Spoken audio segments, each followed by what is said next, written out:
Secret of Concentration by Swami Purushottamananda. Today, Part 2. There is yet another scheme whereby concentration in studies can be achieved. It is by paying good attention to the subject read. This alertness is called avadhana. It means keeping the mind wakeful and watchful. Most of the students are incapable of studying with attention because their minds remain suspended in a sort of dream state or keep wandering aimlessly. Only he whose mind is wakeful succeeds in achieving concentration. Upon reading this, the question, how then can the mind be kept awake, may crop up.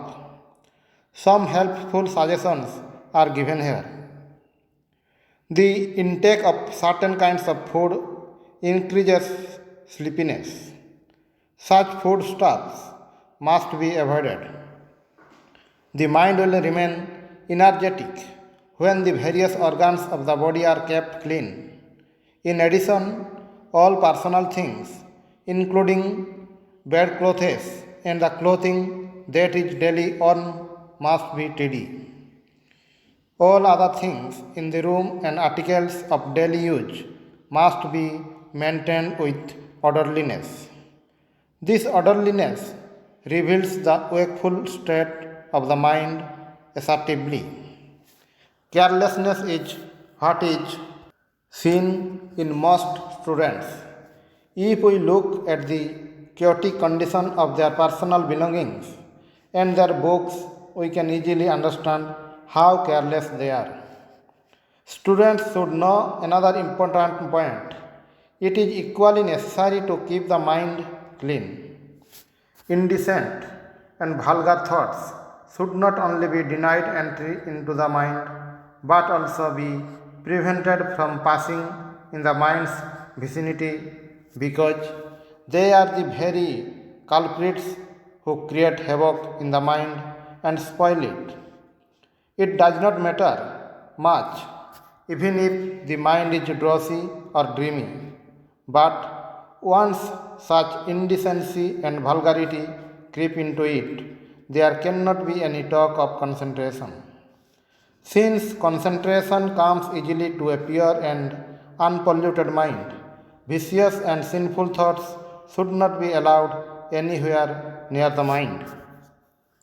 Students must resolve within themselves like this: I shall fully study these persons within an hour's time, and feel anxious to complete the study of the persons within the allotted time. It might not be possible to finish the persons within the allotted time in the beginning, but with such eager efforts, possibility of the mind remaining awake increases. Accordingly, constant efforts to keep the mind awake will help developing concentration to a large extent. Students desirous of developing concentration must desist from gossip, considering it to be dangerous as poison. However, discussing the lessons with friends is definitely helpful. The yogis have discovered what a great amount of mental energy is lost through useless prattle by vain gossip. The discipline and orderliness of the mind will be destroyed. A weak and indisciplined mind will become incapable of concentrating. Concentration is impossible for one with a weak body and a weak mind. Some students complain that when they try to concentrate, they get headache. The main reason for this is that their brains do not have sufficient strength. In order to make the brain strong, one should practice special yogasanas under the guidance of an adept. Tonics, Chavanapras, etc. may be taken along with nourishing food, as directed by a good doctor. Milk, butter, and ghee must be taken in right quantities every day. It is worth remembering that too much is too bad. However, the best tonic is the energy conserved through continence, that is brahmacharya. For observing continence, a few simple suggestions can be made. One should sincerely pray to his own indwelling soul in the depth of his heart for sustaining this power of continence. The body and mind must be always kept pure. One must be careful not to fall into the company of unruly and indulgent students, as one would keep up tiger and hyenas. However, one should not go to the extent of criticizing them, for this would lead to other problems. Another important means conducive to attainment of concentration is faith, that is Shraddha. Faith cannot be obtained from outside, it is a virtue that must grow from within. Everybody would have heard the word faith sometime or the other, but only a few people have understood its inner importance. And by the power of this faith, they have progressed in their chosen paths and reached their goals. Such is the power of faith. It leads the persevering aspirant forward until he reaches his goal. What is this Shraddha that you are making so much of? One might ask. Faith is the trust that one has in his own strength. This is what is called self-confidence. A man might have exceptionally strong biceps, but if he has no faith in their strength, they will be of no use to him. Hanuman was capable of leaping over the ocean, but he remained silent since he did not believe that the required strength was there in himself. But when Jambavanta aroused faith in Hanuman and made his strength known to him, he reached Lanka with one leap. In every student lies hidden a wonderful capacity for acquiring tremendous knowledge. There is no doubt about this. Only a student must not doubt his own inner strength. Doubt is the staunch enemy of faith. As soon as any misgiving arises, the inherent strength becomes incapacitated. Afterwards, only lamenting over his fate will fall to his lot. How to bring out this inherent knowledge? By studying and thinking regularly and methodically. The student should sit for study with determination, resolving, I will definitely improve my knowledge by studying carefully. This is an effective technique by which the mind spontaneously gets concentrated. One must try it out to believe it. Truly, the greatness of faith is boundless. Hence, we must keep telling ourselves, O faith, victory is mine if you stand by, failure and fall if you fly away. There is another important key to concentration, the master key, and that is love. It is an unalterable law that the mind dwells in the objects of its liking. Where there is an excessive love, there the mind is united strongly. This point need not be elaborated because each one can observe how his mind is in close association with his own object of liking. Hence, it is essential that a student must develop love for his study.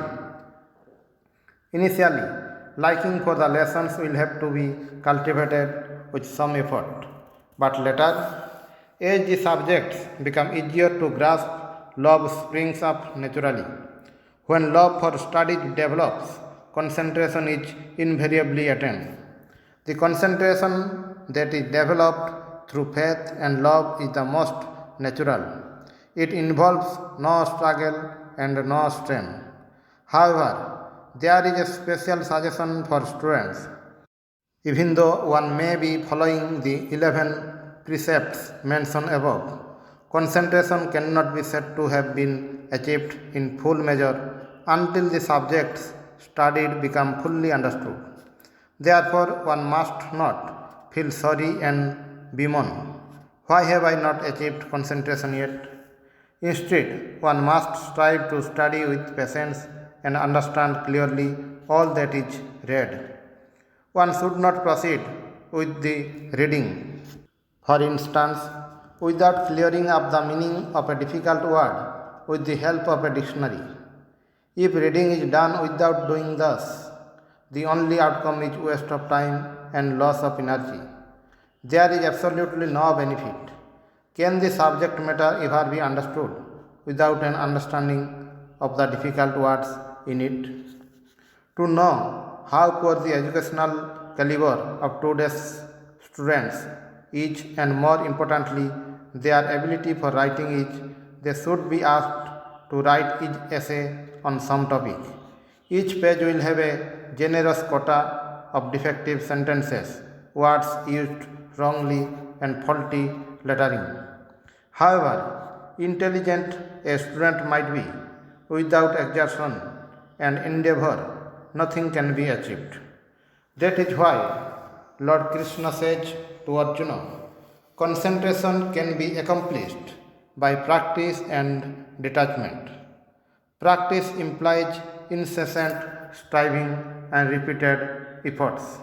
Really, it is quite difficult for a 5-year-old boy to write a few simple words, but by the time he comes to the 10th standard, he will be able to write even long passages effortlessly and fluently.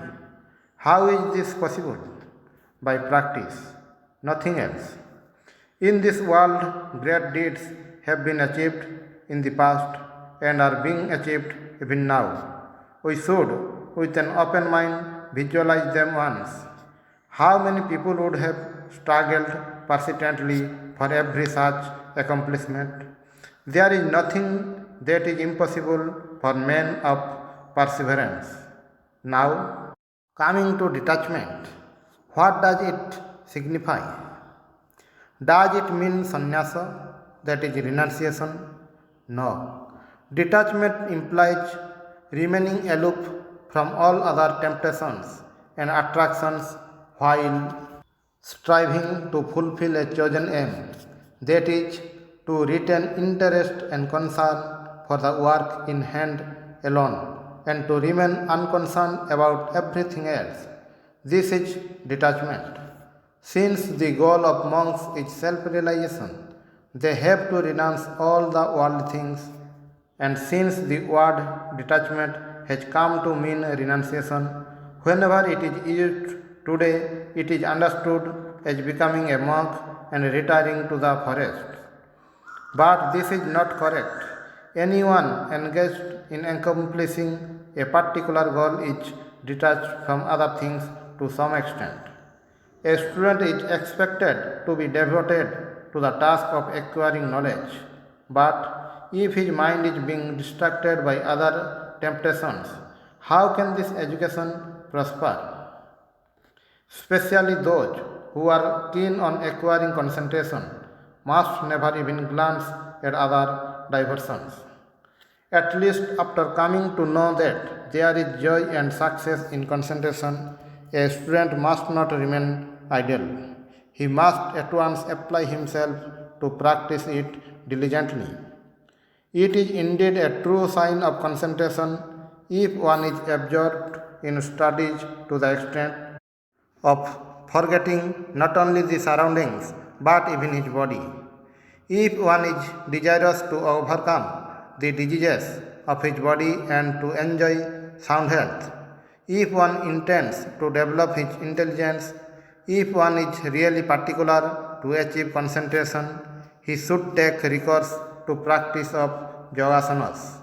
Regular practice of yogasanas strengthens and activates the nervous system and thereby helps in developing concentration. Yogasanas are a boon to humanity. Minds of the youth are like the jog falls, a huge volume of water gushing down from the heights of a mountain, flows around blindly and at last, having served no purpose, loses its identity in the sea. On the other hand, if a dam is built across its waters and made to flow in regulated canals, agricultural fields can be irrigated and a rich crop harvested. Similarly, across the uncultured, self-willed mental energies of the youth, which are spent purposelessly, a dam of disciplines and restrictions must be built.